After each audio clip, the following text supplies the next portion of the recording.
রাজ্যে ফের আসছেন কেন্দ্রীয় স্বরাষ্ট্রমন্ত্রী অমিত শাহ। মায়াপুরে ইসকনের কর্মসূচিতে যোগ দিতে আসছেন কেন্দ্রীয় স্বরাষ্ট্রমন্ত্রী আগামী বুধবার। কি কর্মসূচি রয়েছে, আমাদের প্রতিনিধি শিবাশিস মৌলিক রয়েছেন আমাদের সঙ্গে টেলিফোন লাইনে। শিবাশিস, আগামী বুধবার দুপুর 1:30টার পর কলকাতা বিমানবন্দরে নামবেন অমিত শাহ, এরপর তার কি কর্মসূচি রয়েছে? অনেকটা যে বিষয়টা জানা যাচ্ছে এখনো পর্যন্ত, তাতে কেন্দ্রীয় স্বরাষ্ট্রমন্ত্রী একেবারেই মায়াপুর মন্দিরের ইসকনের একটি বিশেষ অনুষ্ঠানের জন্য তিনি বুধবার পশ্চিমবঙ্গে আসছেন এবং সূচি অনুযায়ী তিনি দুপুর 1:30 নাগাদ কলকাতা বিমানবন্দরে এসে পৌঁছবেন। 1:40 নাগাদ তিনি কলকাতা বিমানবন্দর থেকে ইসকনের উদ্দেশ্যে কপ্টারে পাড়ি দেবেন এবং হেলিকপ্টারে তিনি 2:20 নাগাদ মায়াপুরে পৌঁছানোর কথা রয়েছে। এরপর সেখান থেকে তিনি সরাসরি চলে যাবেন মায়াপুরের ইসকনের মন্দিরে এবং সেখানে 2:25 থেকে 4:25 পর্যন্ত একটি বিশেষ অনুষ্ঠানে তিনি যোগদান করবেন। সেখান থেকে বেরিয়ে আবার হেলিপ্যাডে এসে হেলিপ্যাড থেকে কলকাতা বিমানবন্দরের উদ্দেশ্যে পাড়ি দেবেন। 5:10 নাগাদ কলকাতা বিমানবন্দর পৌঁছে 5:15 নাগাদ এদিন বিকেলেই দিল্লি ফিরে যাবেন কেন্দ্রীয় স্বরাষ্ট্রমন্ত্রী অমিত শাহ। তার এই সফর একেবারেই কোন রকম রাজনৈতিক কর্মসূচি কিন্তু এই সফরে নেই, এমনটাই এখনো পর্যন্ত জানা যাচ্ছে। অনুসয়া, ধন্যবাদ শিবাশিস।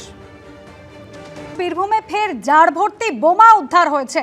নানুরের শিয়ান গ্রামের খালপাড়ে বোমা ভর্তি জার উদ্ধারে চাঞ্চল্য ছড়িয়েছে। ছবি রেখেছে আপনাদের সামনে, এই যে প্লাস্টিকের জার, এর মধ্যেই বোমা রয়েছে বলে স্থানীয় সূত্রে খবর। ইতিমধ্যেই এলাকা ঘিরে রেখেছে পুলিশ।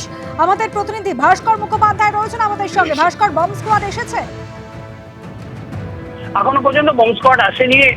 আজকে সকাল 8:30 নাগাদ নানুর বিধানসভার বোলপুর থানার শিয়ান ক্যানেল পাড়ে সেখানে একটি জারের মধ্যে বোমা পায় পুলিশ এবং স্থানীয় বাসিন্দারা প্রথমে দেখে। তারপর বোলপুর থানায় খবর দেওয়া হয়, বোলপুর থানা পুলিশ বাহিনী যায়, পুরো এলাকায় ঘিরে ফেলে।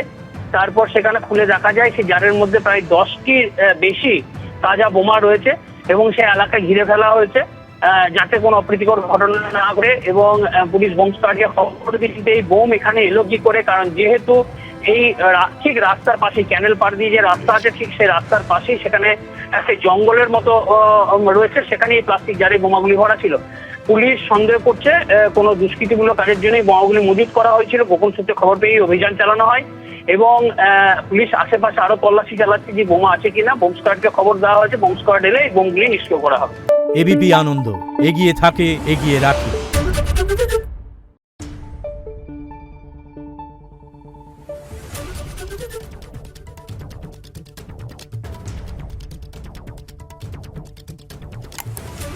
Thank you.